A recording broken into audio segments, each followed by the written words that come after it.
Hi, welcome to an update review.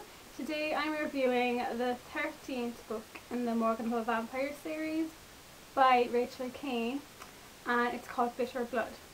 So I've done a review on books 1 to 10, I've done a review on book 11, Last Breath, I've also done a review on book 12, Black Dawn. So today is Bitter Blood. Now, first off, this is one of my favourite series ever. It's probably my favourite YA series, or one of the first ones I ever read, and I so loved it. And around books, 8, 9, 10, I wasn't loving it, and then it got excellent again. This book, I'm afraid, it's not my favourite in the series. I had a few problems with it. I guess if you're not very picky and you just happen to come by this book and read it, you might love it, because you don't, if you're not, really invested in the characters. But I am, and it left me a little bit disappointed. But the characters are still great, and there's an exciting storyline in there, and you're kind of tense, and it's quite serious as well. Not as serious as the last two, I don't think, but it's serious enough. So there's only 2 books left in this series. I'm really interested to see what's going to happen in the next one, because it's going to be completely different to the others, based on what happens at the very, very end. And I hope the next one will just be a bit better. I can't really say too much without spoiling it, but the thing that's really getting to me now is the author, Rachel Caine's, inability to bring stuff that happened in previous books into the next book. It's like she forgot they happened. It's so frustrating. Kind of like continuity errors, but in this one kind of more character related. Like before, remember the time where Jason shot or stabbed Shane? And I said shot or stabbed because I'm actually getting confused myself. When in the book, when it actually happened, it was shot. I think it was shot. But in later books, every time they refer back to it, they say stabbed, or else vice versa. But I think that's what it was. That really frustrated me. Just little things like that, like making mistakes with big plot parts like that, is kind of frustrating. But there's a little bit more so in this book, in that I feel like things that happened to characters before, it never really happened. It doesn't really play a role in their development or in their kind of personality. Yeah, so it is a bit of a disappointment that I didn't love this book. I read reviews, and again, the majority of people think it was brilliant. They thought it was better than the last book. No, I thought the last book was much better. But we'll see what happens anyway. Okay, now I'm going to do a spoiler review. So if you haven't read Bitter Blood, I suggest you switch off now. Okay, so the reason the next book is going to be so different is because at the very end, Claire decided she wants to leave town. She needs a break from Morganville. It's just been heartache after heartache living in that town, and she wants to go to MIT in Boston, I think, and she just wants her own life. Fair play to her. I think she's perfectly correct in thinking like that. The biggest plausibility error in the series I found in the last few books was the fact that they never leave. They have the chance to leave and they won't leave, and I'm like, why? There's nothing really keeping them there.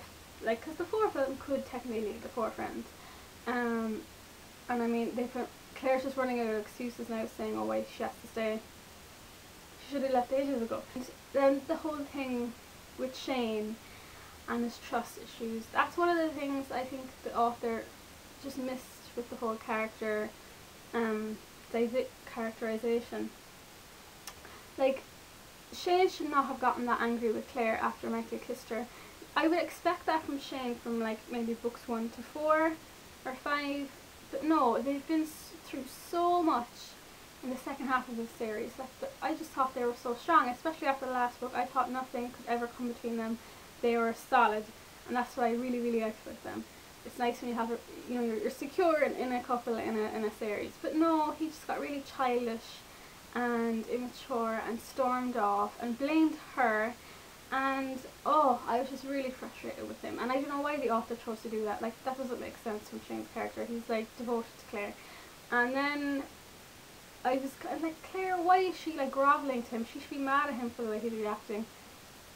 Like, if he smiled at her, she was delighted with herself, and then I was like, come on Claire, he's in the wrong, not you.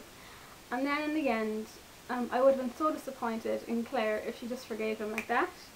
You know, he thought he could smile his way out of it, but no, I really agree with Claire in the end, that she felt like she can't really forgive him, that he didn't trust her, and she kind of wanted to go to Boston by herself. She needed a bit of a break. In one way, yes, that's sad, because I do love Claire and Shane, I don't want them to break up, but in another way, she was right because of the way Shane acted. Shane said he wants to go to Boston with her, so that's positive. Hopefully they'll work it out. They need to work it out, and Shane needs to make it up to her, so I hope things work out for them now. Michael and Eve, it's just the same problem over and over with them, isn't it? I'm not sure what's going to happen with them. We'll see in the next book. Merlin, I kind of liked in this book. Another thing that the author is, I don't know what she's doing with Claire and her feelings. Claire was 100% towards Shane, never even thought about Merlin that way, and now she's like feeling guilty after he kissed her. No, she shouldn't be feeling guilty, she shouldn't do anything wrong. I'm just not sure what the author's doing, because as I said, I was 100% secure in that Shane and Claire were solid as a couple.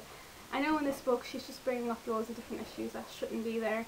One thing I said in my Goodreads review, and someone argued back with me about, was that Claire was really devoted to Shane, and at the end of Last Breath he kind of proposed to her. He said, promise me one day we're going to get married, and she was like yes straight away. I thought she loved him, and you know, literally they were each other's lives. And then in this book, when he mentioned moving out together, which isn't too serious because they've been living together for a long time, she freaked out and she panicked, and she was like, no, I can't, too soon.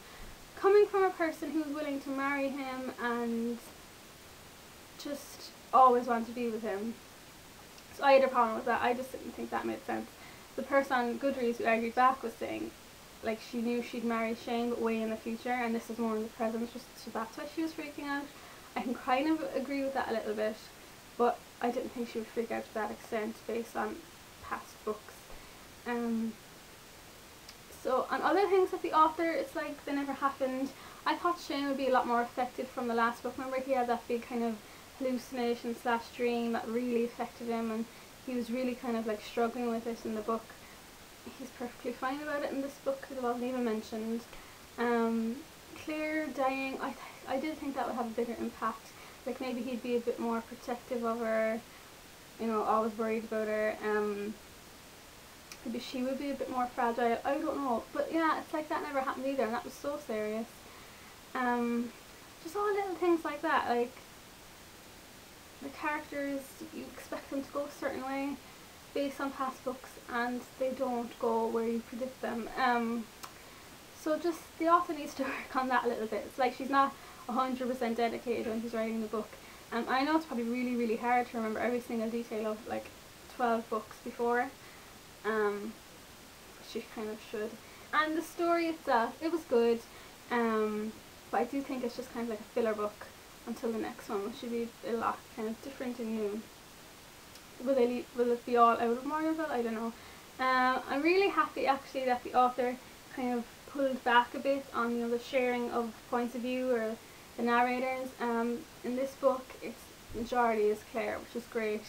The last book, it was like only about 40% Claire, I say. So in this book, it was about 70%. So I was really happy with that. It's like she's going more back into Claire. So I did enjoy the story. I read it really quickly. But it wasn't the best story in the series. I know the series can do so much better. So I just hope the next book is better, and that I would love it like I loved the last few. But that's my review on Bitter Blood. I'd love to know your opinion on it, and happy reading.